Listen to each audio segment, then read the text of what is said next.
What's up, Gwen? What's up? Not much. Enjoying the music. I always love the song.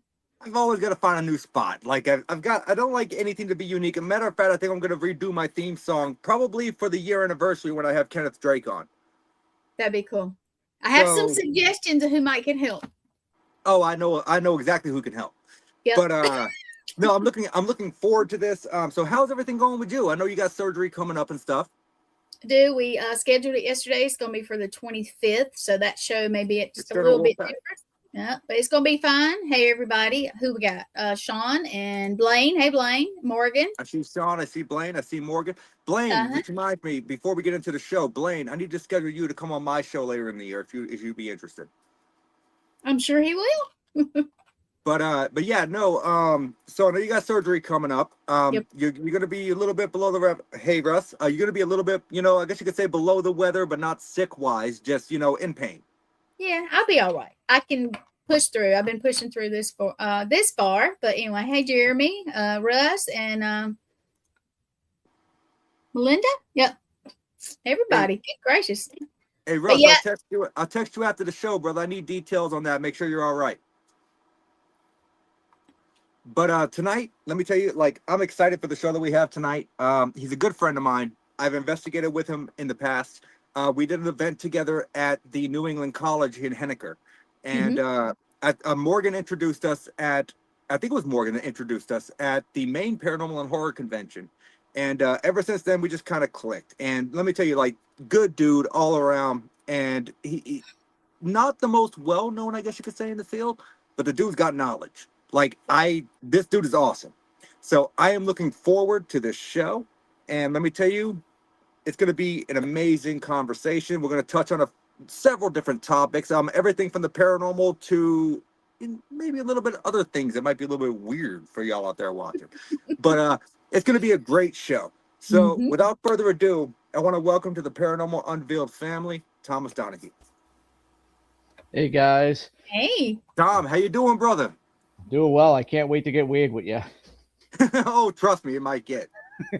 But I promise for this show only, I'll keep my pants on. Oh, jeez, bummer. Yeah, he doesn't always keep his promises that way. So I know. Gwen, you want to put up the disclaimer just in case, by the way? Yes, of course. That was my next step. He knows me well. There you go. Make it sure. So, Thomas, you have been in the paranormal field for how long now? I started back in 2005. 2005? So, yeah. So only, I think 2 years after I did. Oh, okay. Yeah, so it's been a while. And like I said in my bio, I really didn't think paranormal investigation was a thing. I mean, until I stumbled across a couple plumbers moonlighting as ghost hunters on a show, I was like, wow, this is a thing. People inventing devices, as scientists and doctors, and trying to capture evidence. I was like, this is something I can do. I can get into. And luckily I went out my first time and I caught a Class A EVP and I was instantly hooked. So yeah, and I've been doing it since. So as long as it's on a good note, I don't mind calling it out. I assume the show is Ghost Hunters. Yes, yeah. I didn't know what I could say or not, but yeah. yeah. As long as it's on a good note, yes. Yes. So I know that you grew up in probably the same time era that I did. You had Ghostbusters. You had, which I love that movie. I Yes. dress up as a Ghostbuster every year for Halloween. Nice. So Yeah. Morgan actually completed my costume this year. She got me the deluxe proton pack, and I Morgan, can't wait to where's wear that mine? next year. Yeah, that's all I got to say. Where's mine? I cannot wait to wear that next year. When I was a kid, I just put a backpack on with some books, and I grabbed a wiffle ball bat and a rope, and I just ran around, and that was me busting ghosts in the 80s. So I like it. I like Yeah. it. So do you happen to remember a show called Beyond Belief, Fact or Fiction? Oh yeah. No, I don't. I don't remember that. So there was a guy, I don't remember what role he played in Star Trek, but his name is Jonathan Frakes, and Yeah. he was the host of it. Yeah, number great 2 show. or number 1, I think. Yeah, Will Riker, I think he was. Yes. Mm-hmm. Such a great show. I enjoyed it, but a lot of people forget about the kind of like the OG paranormal show, in my opinion, MTV's Fear. Yes, I remember that. I remember that. They took these people unknowingly and just put them in the most awkward situations ever. Yes, yeah, and really bad POV cameras right on their faces. Oh God, yeah, like right in their face. Yeah. That was great. Like the whole show was basically the Blair Witch Project scene where the chick had the camera in her face and she had snot running down her nose. That was great. Such a great show. So let me ask you, besides the Class A EVP and finally stumbling across Ghost Hunters, and I think you said that was in what, 2005? I stumbled across Ghost Hunters in 2004. Right at the end of 2004. I think it was like during Halloween, and they were doing a marathon on their channel they were on. I was like, what is this? Okay, this looks pretty cool. And the first one I saw was them in that jail down in Philadelphia. Oh, okay. Eastern State. Eastern State, yeah. And like the first thing I see is that shadow just right up to the camera and then back off. I'm like, what the heck is that? And, yeah. That was such a weird video. Yeah. It really was. Did you ever have an interest in the paranormal before that? Besides, growing up on Ghostbusters and, unsolved mysteries and such. Did you have an interest? Yeah, I did. I always liked the genre of that. I always liked the just conquering that fear of the unknown, what's around that dark corner, what's in that creepy basement, and try to go down. I always felt like there was something at my grandmother's house. My biological grandfather died years before I was even born, and that was the house he built. And I just always felt like down in his basement was the family room where he would sit, and I always thought that was not my area to be at, like especially when I was reading books and stuff. And I always liked that feeling of like trying to connect and try to find what is behind that corner, what is down in that basement. So I always had an interest in it. Yep. Hey, Joe, I see all you guys joining in. If you guys just see me do this, I'm acknowledging you when your comments pop up. I'm not trying to interrupt Tom while he's talking. So when you caught this Class A EVP for the first time, right? Yep. And we all probably remember the first EVP that we captured. And what was your reaction to it? I was actually really frustrated because it was hours and hours of going through the evidence and listening to the digital recorder. I had nothing, just us guys out in the location we were at. And then it was probably the last 2 or 3 minutes of me recording before the end of the night. And I was like, no, I cannot believe I just heard what I just heard. There's no way. Two direct responses to my questions. And I kept on playing it over. And I actually ended up having to take it to a local ghost hunting team, paranormal team that was in Manchester, New Hampshire. And I played it for the people, and they're like, yeah, that's Class A. Can we put it up on our website? And do you mind? And everything. I'm like, no, here it is. But yeah, I was shocked, and yeah, it was amazing feeling. So I'm going to assume, and this is just me, James. I'm going to assume that whenever you gave them permission, they gave you your due credit. Yes. Yeah. Okay, because I have encountered in the past so many teams out there when you kind of collaborate and get, you want opinions. And if you capture something really great, they're just basically say, hey, we captured this. Yeah. Yeah, no, it's toxic.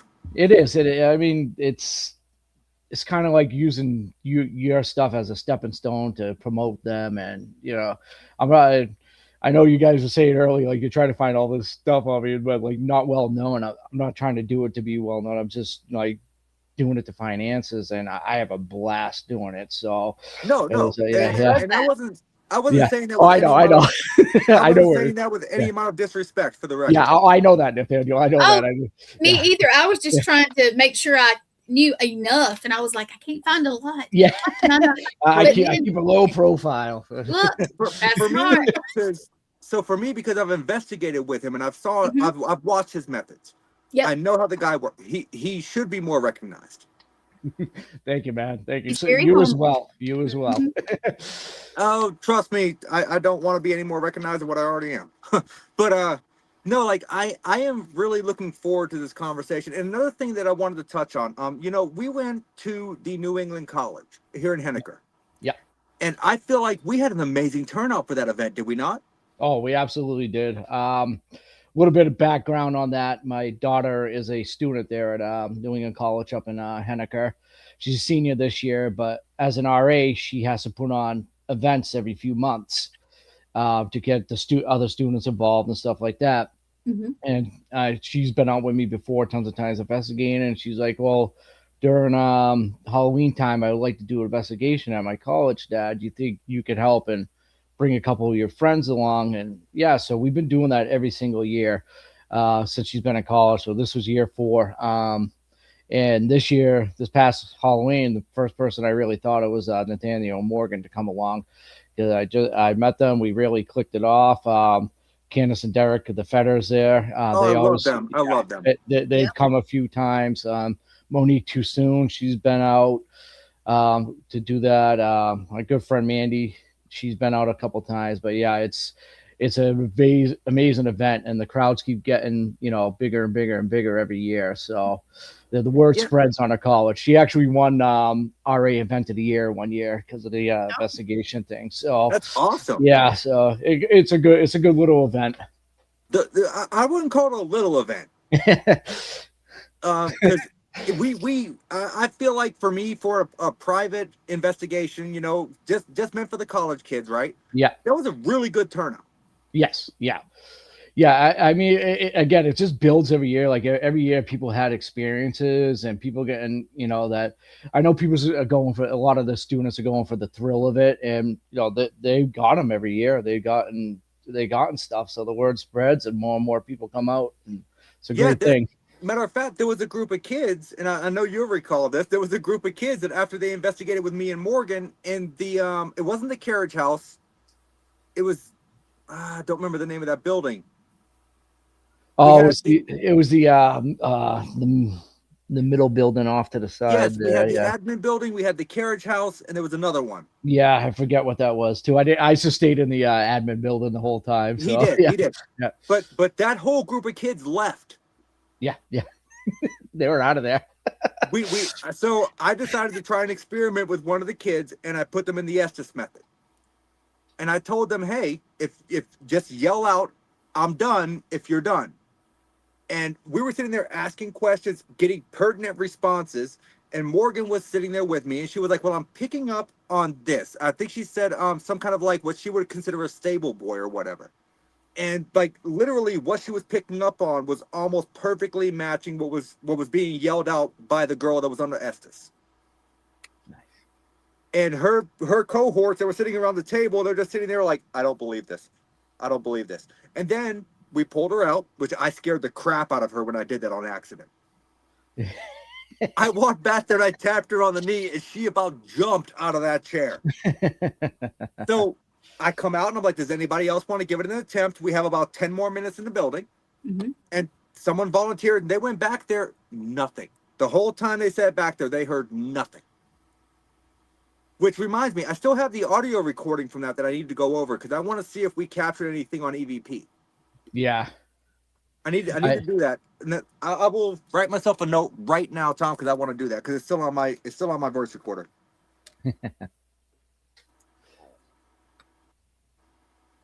So yeah, go ahead. Yeah, no, I was just gonna say, I'm glad you got to set up EVP, because digital recorder, because I did the first couple events and I just couldn't there was so much contamination, like kids just screaming and hollering and everything. I'm like, yeah. Not listening to 4 hours of this. I can't really pull anything from it anymore. But I hope you caught something.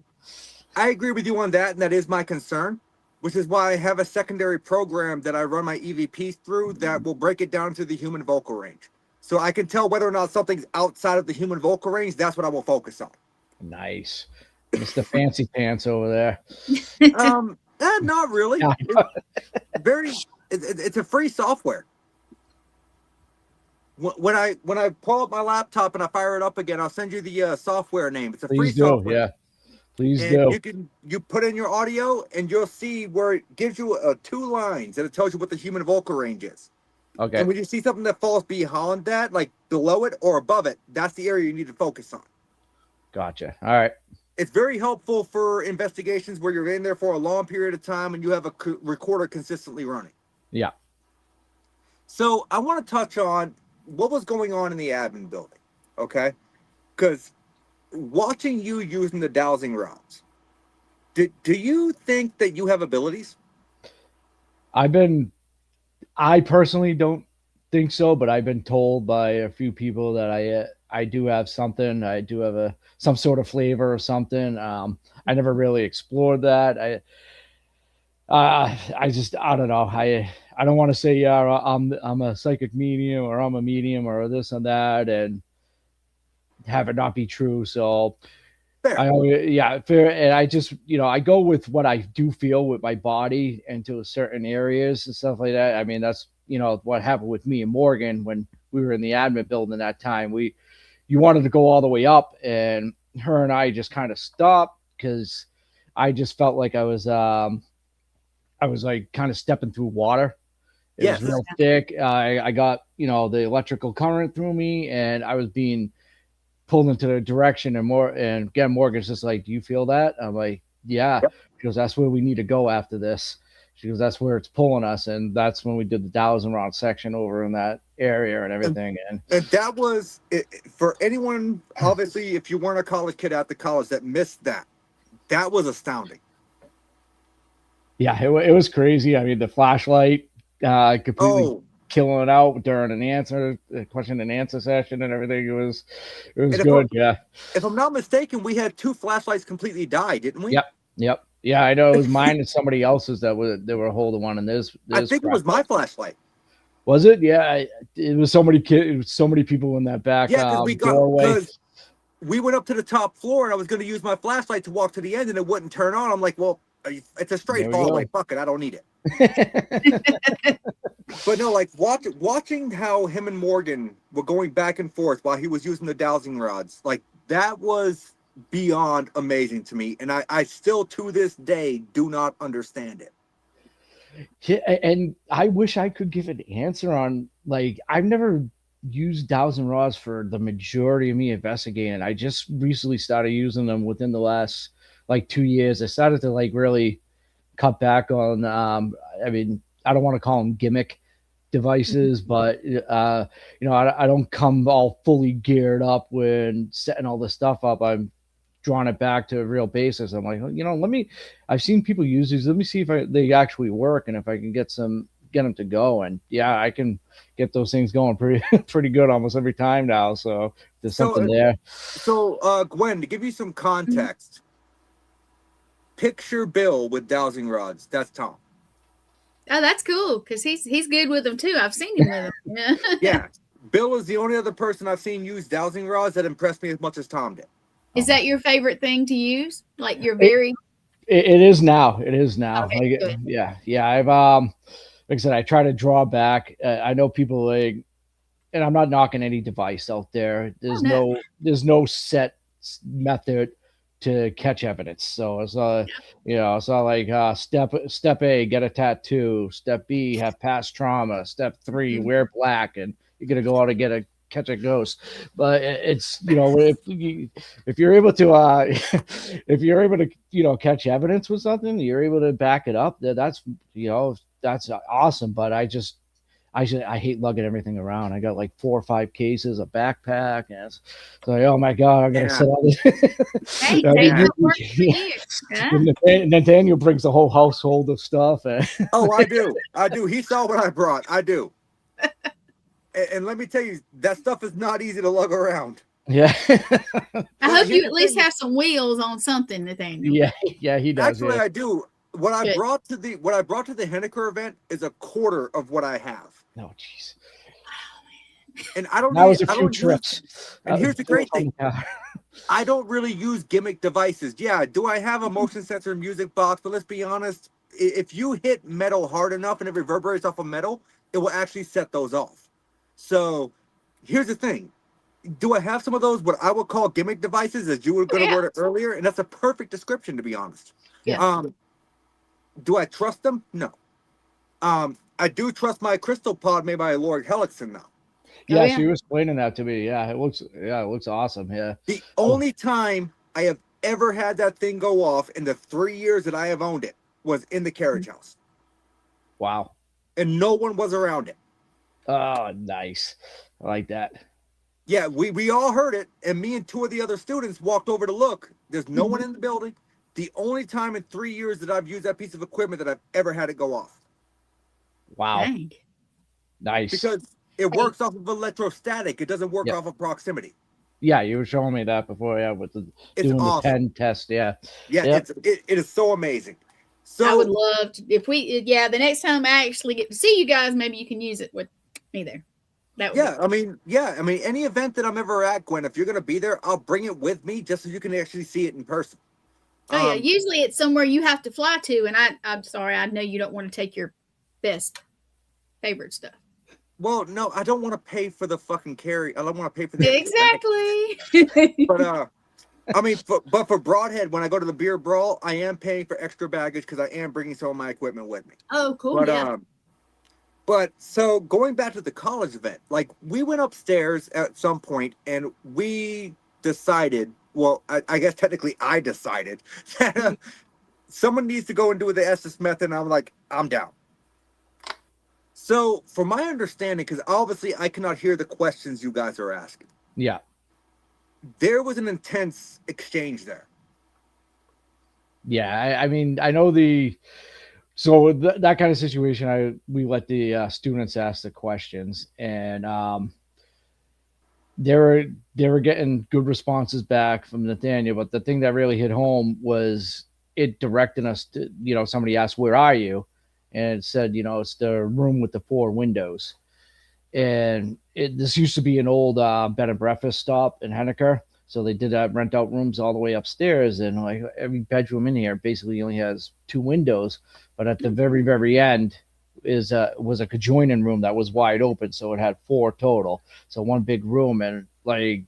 And that was the room I was in, correct? Yep. And it's like, wow, that's just crazy. And we had a couple. Was it the strip EMF light thing go off too, or yes, and that started going off too when it was saying where it was. It almost like followed right down to where Nathaniel was. So it was good good evidence and confirmation there that something was going on. It was awesome.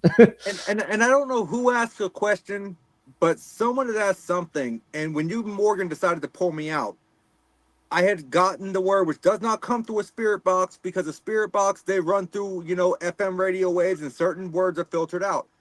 I remember saying something along the lines of "fuck you" or something along those. Yeah, you were swearing. So so if it's coming over broadcast radio, FM or AM, like Nathaniel said, that's not gonna say. And you said it a couple times. So at least 3 that I can think of. Yeah. So, I mean, the supposed spirit, that known spirit there, we call him the dark hat, top hat traveler. So he identified himself in past investigations as somebody that traveled through and used that bed and breakfast a few times. And he's not nice. He seems to hold spirits there.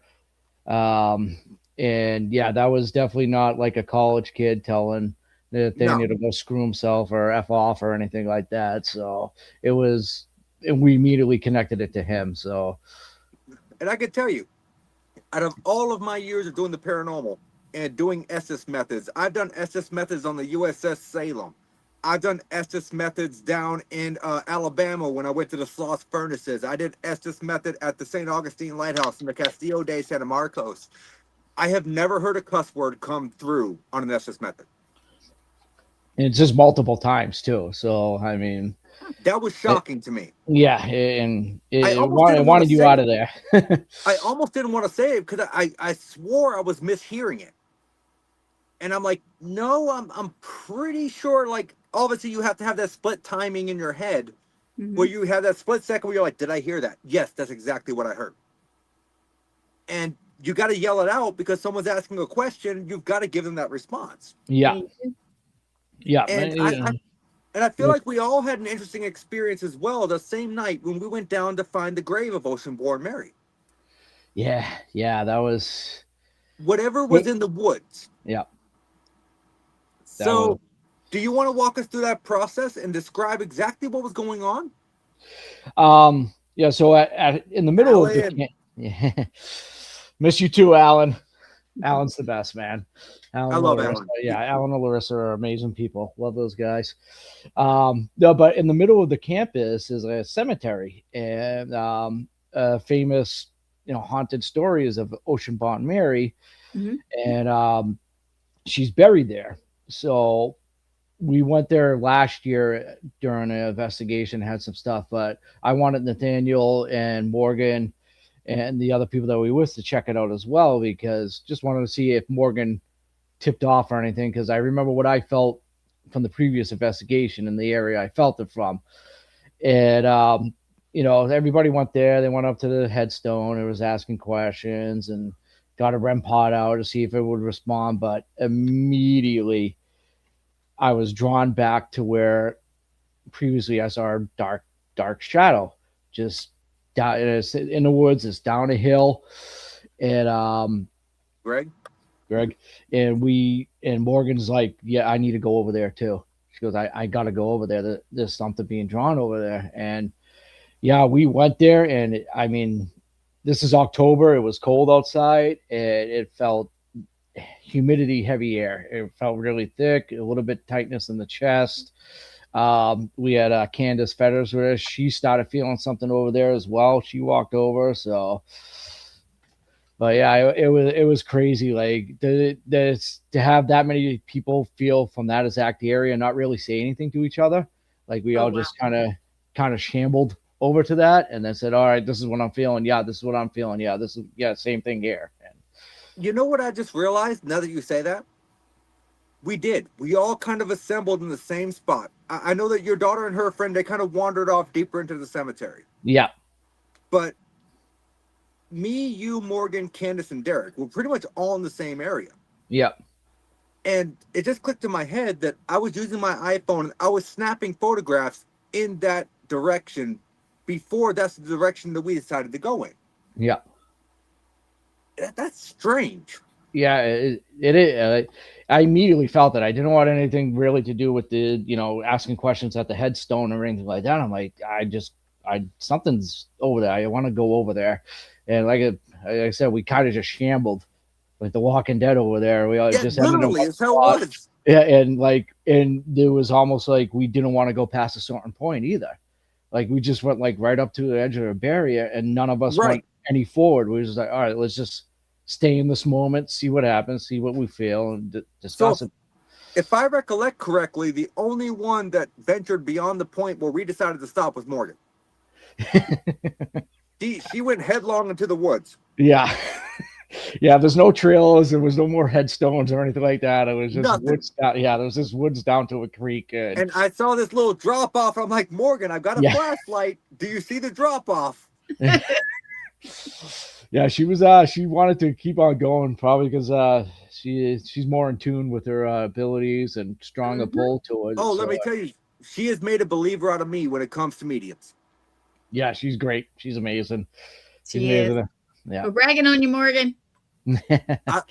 I have to, not because I'm legally obliged, for the record. But no, let me send hand just to make sure. Okay. But no, like, let me tell you, like, she has stunned me with her abilities. Yeah. And it's not often I can say that I am left stunned. So we went, for the record, before the event, that pizza place had delicious pizza. Oh, it was great. Yeah. It just took forever to get it. Yeah. Yeah, that was it's good. I've eaten there plenty of times, and my daughter now lives above it, so I'm sure she's snacking on it all the time too. But yeah, it's nice. No, they spot. have great pizza. Yeah, nice. I'm just curious. Do they have a Philly cheesesteak? I know this is completely off topic. I'm just curious. Yes, I've gotten steak and cheese there. Yeah. Is it good? Yeah. Yep. Decent. I know what I'm getting next time. Yep. Decent steak and cheese. I love me a good steak and cheese. So, me too. So when it comes to your investigative process, Tom, do you prefer? I know you said earlier you kind of stray away from what you would call the gimmick gadgets. So, would you consider yourself more of an old school guy, the guy that's going to pull out like just a regular recorder and camera, or do you enjoy using the gadget, or do you want a good mixture? So, me personally, now lately, I've just been camera and digital recorder, 1,000 rods. Now, if it's a huge location, bunch of people, all right, I'm going to break out my gimmick stuff, but I'm going to try to have multiple devices in that same location. So it's not if I'm just using an SLS and I see a stick figure off in the distance, I can't just say, it's haunted. There's a ghost over there. But I see a stick figure and there's a REM pod going off next to it, and then a music box a couple feet away going off all at the same time. I'm just like, okay, now it's something out of the normal. Alan, you're always hungry. Back. That's true. He is. But yeah, no, and that's when I'll use it. If like we're in a big location, I can't cover everything, and I can set up a X camera and have multiple devices in one little location, and they're all start going off. Then I can say, all right, that's a little bit weird, and then just maybe a random REM pod hit, and then nothing for the rest of the night, just a quick beep, and I go, oh my gosh, this place is completely haunted. You see that? And that's fair. I'm actually in the process. I want to build my own SLS camera. Yeah, you were just saying that earlier. Yeah. But not for the reason that most people think. I want to build mine to show people how easy it is to catch false positives. And it is. It's so easy. So many people don't realize that. You watch stuff on the TV, right? Here's the thing. It's TV. Yeah. It is amplified and accentuated for the viewing audience for ratings. I want to be able to build an SLS camera and show people the different aspects that can pick up and collect and make this stick figure appear. So this way, maybe when you're going through and watching these shows, you're looking at it from a little bit more of a different aspect with more of a grain of salt, if that makes sense. Yeah. I mean, the false positives are just, create, like, again, especially at distance, you can catch a beam and there might be a chair kind of behind the beam that is going to pick up. It looks like it has the stick figure now has an arm because of the arm of the chair, and the chair's out. It's, oh my gosh, look at this, a ghost over there. Look, he's waving at me. And it's like, yeah, exactly. And so for the record, anyone out there that likes to use apps like Tom knows I do, Tom has a copy of my book. Yeah. Let me tell you, do not trust SLS apps. They don't work. Yeah. They don't work. Let me tell you, I have a picture of a haunted jug of water, or the gallon-sized jug that had a stick figure in it. I am willing to sell you that jug of water with the picture as credential for the confirmation that it is indeed haunted for like $150. Sold. Yeah. So you've been to a lot of locations though, Tom. Like you've been to Wilson Castle, correct? Yep. Love the shirt. Love Wilson. Yeah, people up there. Andy's amazing. Yeah, love that place. Yeah, I had to get some of the artifacts. Like they sell the artifacts. Like whenever I had to get some for my collection. I had to. You've been to the Hinsdale house. Yes. Yep. So can I ask you? Can you give us a list of some of the locations you've been to? Like some of your more favorite locations? Geez, I don't want to get myself in trouble by saying no. Do not get yourself. They're all my favorite. They're all my favorite. But look. This is the Paranormal Unveiled. I'm not asking you. Give me your top three. The top three. USS Salem. Oh, I love that place. That That was that place is so amazing. I've been a few times. It's never let me down going there. I love that ship. Um, Geez, Wilson Castle. It's got to be. I love going to Wilson. It's such a nice investigation. It's not like It's a everybody running around. beautiful place. Beautiful, beautiful. You know, you don't have people running around yelling demon, demon, demon. It's just, it's a nice investigation. Hey, Sammy.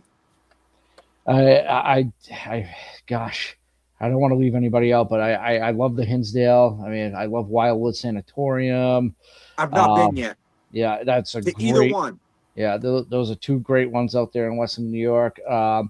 Just had the opportunity to go to Penhurst back in October. Oh, nice. That place was amazing too. I will hurt you. that place was amazing, but there's just so many. So yeah, but yeah, definitely USS Salem is all the way up there. Wilson Castle, Hinsdale, Wildwood. They're all great. So I don't. If I left anybody out, I'm sorry. I didn't mean to. All these locations are amazing. Yes. So my first public investigation that I ever did with a team, that I was invited to do as a guest, was with Larissa and Alan at the USS Salem. Oh man, talk about getting tossed into the fire. With those guys. Oh, trust me. But you know what? Me and Alan, we work really well together. Like, we have a similar they're good. mindset. Yeah. But I will tell you one thing I hate about the USS Salem. It is so easy to get lost. Oh God, yeah. Everything looks the fucking same. As soon as those lights go out, yeah, if you get off that little guided path with the arrows, yeah, forget about it. You're 3 done. times I tried to find my way to the deck so I could go upstairs and smoke a cigarette, and 3 times I ended up in the wrong fucking place. Like, I love the ship. I mean, the activity we had, it was relatively quiet for the night. We did have some good interaction. And there was a few things that I had brought up, like I knew that there was a casualty that didn't have anything to do with the ship, and some of the people were brought on the ship that I asked about the person that was running it. I don't remember the guy's name. Might have been Don. Usually, it could have been. Yeah, And he was like, "Well, not many people know about that." Well, I researched before I come here. Yeah, that's what I do. But no, like, overall, the interaction that we had that night was decent. And me and Alan, we had a great time. Yeah, Alan. Yeah. That's how I think it's the first time I met Alan, actually. I might have met him one time before that, I don't remember, but dude, that place, I love it. Wilson Castle. So I had heard so much hype about Wilson Castle before I went there. Yeah. And don't get me wrong, I love the location. I love it when you go up to the second floor and you know how they have that organ there? Yeah. And you're looking down and you see that stained glass. God, it's such a beautiful view. It was a really quiet night for us. Really? Huh? That's well, for me it was. Yeah. I feel like there was activity going on everywhere that I wasn't. The thing I found with Wilson is the larger the crowd, the less activity. So every time I go there, I usually try to break off from the big group and just find a corner in that place and just sit down with me or a couple of people. Me and Candace did that the last time we had an event there, and sure enough, we both. I heard a breath. I went by myself, and it was that rotunda room on the third floor with the baby stroller in there. The round room, right? Yeah, and it was just me, and I could hear something, a couple of footsteps. I'm like, "Is that you? Is that you?" And literally, it was right in my ear, and I went. I sprinted out of there because I needed to grab another investigator to prove what I heard. Okay, not because I was scared. Yeah. And I went. I grabbed Candace and said, "Candace Feathers." I'm like, "You got to come with me. You got to come with me." And she's like, "Okay." And I told her what I heard, and then it came in right between us, the breath again. And her and I, we went to go get more investigators as fast as we could. But yeah, it's crazy there. I love it.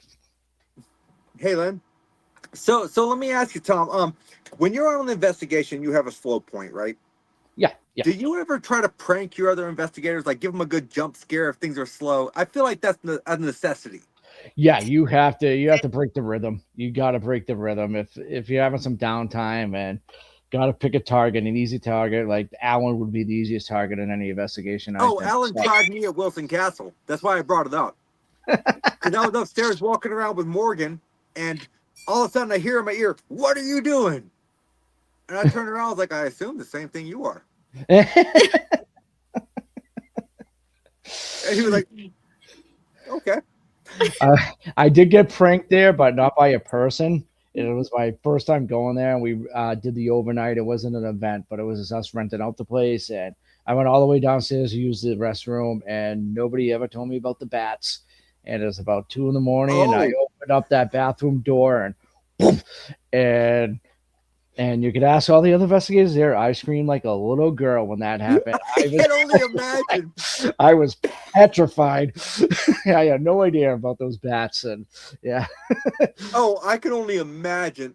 So there's something else I want to touch on, but before I touch on it, Morgan, if you're still listening, I need you to leave for a minute.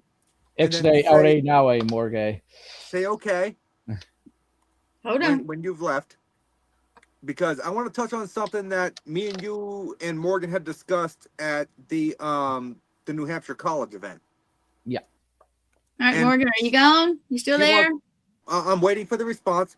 She wants no information about it, but I've heard it's a very intriguing spot. So, all right, hold on, she's going. All right, we're gonna give her like 5 seconds. 5, 4, 3, 2, 1. Launch. So there's this baseball field you were telling me about. Yes, in Litchfield, New Hampshire. Yes, actually, your guest, I think you had him on last week. Thomas, I'll butcher his last name. The author there, D'Alessino. Yes, he wrote. I bought a book of his 20 years ago about haunted locations in New Hampshire, and he had this baseball field. And the school that I went to in grade school, and I grew up there, and I'm like, that place is like, I remember that my school, the teachers, like stuff being moved, pencils getting away, always like a whisper or something going on there. And I was like, oh my gosh, this place is actually. Alan's right. We did. We were outside by that bonfire until like 6:30 in the morning having drinks. We did. That's no bullshit. Sorry. Don't be. So I'm like, all right, that's where I'm gonna go for my first investigation ever. I'm like, I know this place. I grew up there. And I mean, the story of it is there's a baseball field behind the elementary school. In the mid 90s, a young man, he was either in his late teens or early 20s, had some mental issues. He broke up with his girlfriend, and he decided to hang himself on the backstop of the baseball field. In a small town of Litchfield, it said that a kid accidentally hung himself, so it wasn't getting any kind of bad press. But unfortunately, he took his own life. He felt like that was the only answer. And so go to this baseball field, and about 300 yards away is where I got my first EVP that I was talking about. It's called the No Body Cemetery, and it's at a church, and the church was across the street on the side of the river. And when the river overflowed back in like the late 1800s, early 1900s, it took all the caskets away and all the tombstones. So when they moved the church and the cemetery across the street, they just put cookie cutter headstones, and they called it No Body Cemetery. And so that's disrespectful as fuck. Yeah. So like what you'll see all the cookie cutters. There are people actually buried there later on, and it's only 300 yards from this baseball field. And like when we go there, with the stuff coming off our digital recorders, our spirit boxes and stuff, is the spirits just asking for help constantly. And we brought out another psychic medium, and I've talked to other people that have been there in the field, and they think that there's an elemental presence there. Interesting. One of the houses across the street from that school in the baseball field was part Alan, of am I invited to that? just mess with you. Just let me know, brother. So one of the houses across the street from the school in the baseball field was part of the Underground Railroad. Because I remember going there as a school trip to this house to see like where they hid the slaves and everything like that.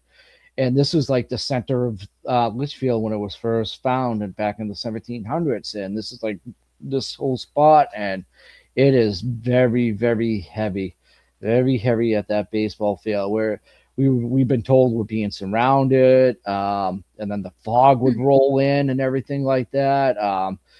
Candace and I, a couple years ago, we were out there and we heard a horse. We're off to the side. We're off like down the first baseline, and we hear a horse. She's like, "Did you just hear a horse?" I'm like, "Yeah, we heard a horse." And Candace's husband Derek is having an EVP session, talking to somebody that got killed by a horse. He was he did iron work back in like the 1700s for the town. So he was Swiss. Yeah, and the horse. And so he's saying that he got kicked by a horse and was killed by the horse. And at the same time, Candace and I are hearing a horse out there, and it's just very, very strange out there. And like I said, the whole stuff in my school, like say we're growing up and hearing all these stories, like they were saying, and when I asked people when I was older, they said it was poltergeist type activity, desk being moved into the center of the room, stuff being missing and then reappearing in another spot, and like the janitors like always having to pick up and stuff. So it's a crazy location right there. I can't wait to go back out there when the weather's warm again. No, I think that maybe midsummer we should schedule that out. Yeah, Candace, she used to be a dispatch for the police department there, so she knows all of them. She just calls and says, "Yeah, we're going to be out there tonight," and we've actually had the cops come out and investigate with us. That's nice. Yeah, they come out. Yeah, they come out and like, "Yeah, can we?" Blah blah blah, and they've run from there. We've had the cop. There's a house across from the church that's part of the church that I get like a caretaker, but it's empty. And we saw a face in the window. I mean, and it looked human. So we called the police saying, "Hey, we think somebody's in that house. We're hearing noises over there." He went over, and next thing you know, he went behind the house that's towards the riverside, come running back out, gun drawn. He's pointing behind him, and he's like, "Yeah, I'm all done. I'm all done." He's like, "I'm hearing stuff back there. I'm not seeing anything, so I'm done." No, fair enough. Alan, I saw your comment. I know exactly what you're talking about. Everybody does, yeah. So yeah, no, I think maybe like midsummer, like when it's a little bit warmer, like we get me, you, Morgan, Derek, and Candace together. Yeah. And we all just go out there and we have a free for all and see what we can capture.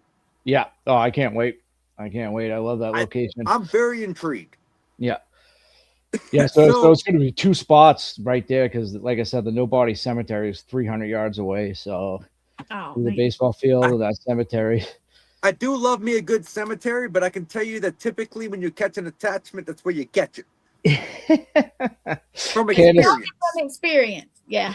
Candace and Morgan will set up a protection for us. We'll I'm not worried about that. If I go anywhere near a cemetery, had I known that we were going out there to look for the Ocean-born Mary grave, bring bug spray. I will not. I don't use bug spray. But you will that night. If I knew that we were going to the Ocean-born Mary cemetery, I would have brought my stone bag. I have a stone bag because I'm Wiccan. Yep. And that would have given me my kind of like protective area. But I didn't know we were doing that. Yeah, so sorry. I was trying to surprise everybody. Oh, you're good. You're good. I loved it.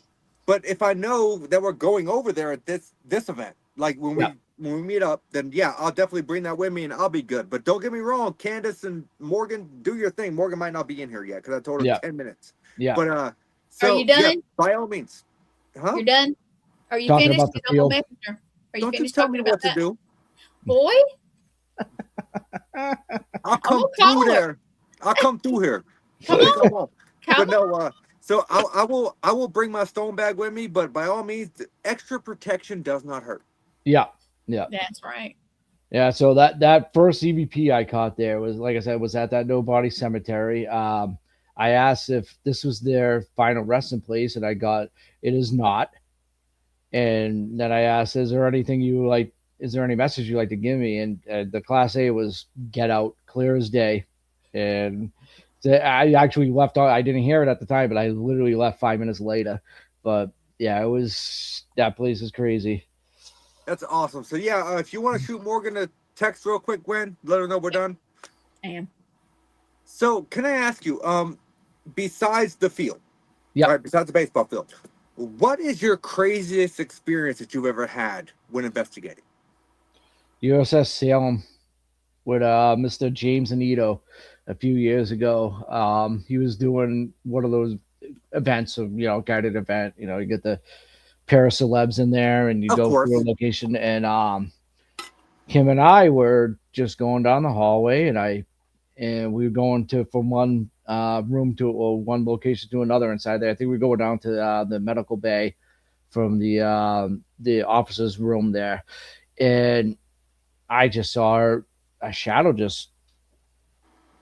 and I was like, "Did you see that, James?" He's like, "It was a shadow, right?" I said, "Yeah." And we're just watching it, just keep going back and forth, looking at us, peeking back in, and he just like, "All right, I'm gonna go check it out." He took maybe 3 or 4 steps, and that thing came towards us, and he came back the other way. So he came running, and Yes, you've been summoned. yeah. James and Ito came running back towards me, and we went the other way for a little bit, stopped, looked back, and it wasn't there anymore. So that was probably the most intense experience I had, was that shadow just coming around the corner and coming towards us instead of away from us. So yeah. So let me ask you, have you ever thought about, because you've been in the field for a very long time, a lot longer than I knew, to be honest. Yeah. Have you ever thought about writing a book on your experiences? No, I haven't. That thought has never crossed my mind. It really hasn't. Again, I really like doing it, and it's not for to write a book or anything like that. I'm sure I got some crazy stories about locations. Going to a location is stepping into history for me. You get either from the caretakers or the event planners or something. You get in a history lesson, and then I always like put myself in that time period they start talking about, and I just actually breathe in that history, and that's what I like doing. Going to a location and getting that history lesson and trying to see if I could capture history by paranormal activity. Like it's a real thrill for me doing that. I love it. I love it. So can I ask you? Yep. You don't have to name the location by name, okay? Has there ever been a location that has been so hyped up by, I guess you could say, social media or whatever you see on television, that you have had the opportunity to visit that just straight up disappointed you? I wasn't there that long, but the inside of the Conjuring house, the inside of it, outside, Right. I was getting a lot more stuff happening. Going down by the stone wall, going out to the bridge in the river, going a little bit past that, but like the inside, I wasn't really like scared or having a lot of like, oh my gosh, this, they made movies off this place, it's supposed to be all spooky. I never really got that from the inside of it. So Interesting, because so many people claim the inside. Like, I know the outside is claimed to have a ton of activity, but I've also told the inside is as well. But you're not the first person I've ever had say that the inside isn't as active as most people claim. Yeah, I mean, I can't say what people have experienced there, and maybe that it goes crazy, but to me, my personal opinion was I felt a little bit disappointed from the inside of the Conjuring House investigating, and maybe it was an off night. And nothing was happening that time, so that could be it too. But the outside was definitely worth it. Yeah. So that's a fair assessment. It could have just been a slow night for the inside. Maybe the spirits outside were more active. I mean, that does happen. Yeah. So before we get to my final question, because I see we got about 6 minutes left, has there ever been a location that you've been to that kind of stirred your nerves so much that you would be hesitant to go back?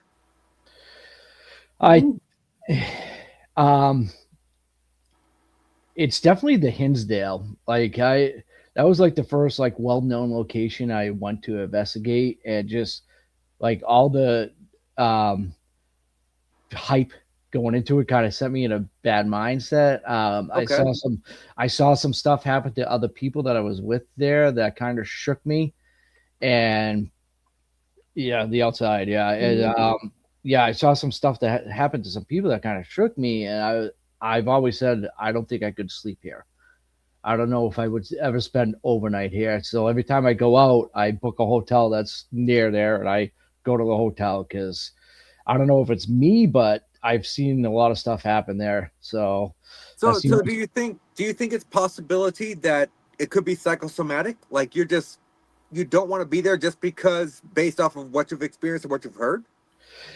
yeah, it could be. Yeah, I mean, I could be totally psyching myself up, but I've seen stuff happen to people that I'm close to, that are friends, that are still affecting them to this day. And I'm like, and I was just like, okay, something negative happened to my friend, and I don't want, and that's why I would be very hesitant to spend the night overnight there. Well, I can tell you that when I go to the beer brawl in Broadhead at Wisconsin, I kind of brought this on myself. It was my own stupidity, I'm gonna be honest. Which I have a habit of doing that.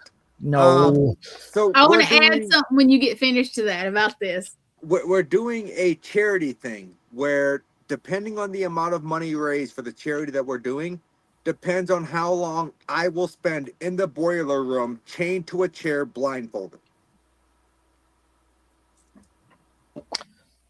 To each his own.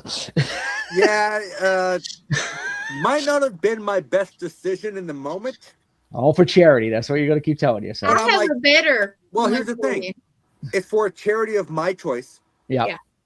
And so I'm here for it. Yep. I'm all for it. So go ahead, Gwen. What were you going to say? You know, that's all good and fine. I would go down there and do that voluntarily, but because I've been there. But I want to go. You and me, 3rd floor, blindfolded. We don't even have to be bolted down or anything. Just sit there for an hour. Nothing. Just us, headphones. See what happens. You know what area I'm talking about too. You know the area. I do, because that's the area Morgan picked up on. Trust me, I'm well aware. And we're actually going to. Morgan will. No, we're actually going to do. So my plan is to do some form of experiment like that when we're there in June. Yep. Where I want to blindfold myself and sit myself in this specific room that I know that you're talking about. That's where I want to go too. Yeah. And have Morgan stand in the hallway and see what we can pick up on. Well, let's do something together too, because I want to do that. I do. I mean that's good. You know, want one here. You know what the saying goes, Morgan, right? you'll do it with me, won't you? She'll do it with me. That's right. Yeah, she's fearless. Yeah, she's fearless. She is absolutely fucking fearless. Yeah, she is. She is. And it astounds me. So, before I see, we got about 2 minutes, like maybe a minute and 30 seconds left before we have to cut off. Tom, like, where can people find you? Like, where can people find your work? Like, I know you don't post much on social media, but where can people find you? I mean, just Thomas Donahue on Facebook and Instagram. So that's all I'm really on. I mean, I don't really post on Twitter too much. I mean, it's a cesspool. Yeah, well, I mean, I have the only thing I've ever really posted on there is about my tortoises that I have. That's about it. So I didn't know you had tortoises. Yeah, I got 3 tortoises. So that is awesome. So I mean, I've shot videos of them, but yeah, like my mother always says, I have the perfect face for radio, so I don't like filming myself. Don't buy it. Don't buy it. And I don't go around like that. I'll snap pictures at a location of like us, like you and me outside of a building or something like that, and the setup and going through stuff. But like the actual investigation, I'm not snapping pictures and filming to put on the internet or stuff like that. So, fair. Yeah, I mean, just always reach out to me I usually accept everybody's friend requests. So, well, that person looks cool. Questionable as I've learned. Bye, Alan. Bat. So I always end my podcast with 3 questions, 2 of which are multi-part. So, question number 1. Everyone in the paranormal field has a bucket list. If you could travel to one haunted location, cost was not an option, fully paid for, where are you going? I'll butcher the name, but Pavaglia Island. Pavaglia Island off of Italy. Yes. I would love nothing more than to go to Pavaglia. Mm-hmm. So we have Pavaglia Island. You can bring one person with you. They do not have to be living. They can be alive or dead. Oh, and they do not have to be involved in the paranormal field. Who are you bringing with you, and why are you bringing that person?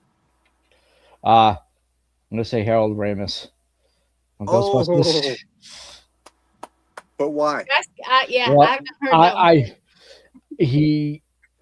I mean, yes, he did Ghostbusters, but he was actually really into the paranormal. Him and Dan Aykroyd. I mean, I Yes. heard Dan Aykroyd grew up on a haunted farm that he lived at, and they actually were into parapsychology and stuff and try to track down like actual evidence and stuff like that. So I love to bring him there just to get his perspective on that and see what he would think of it.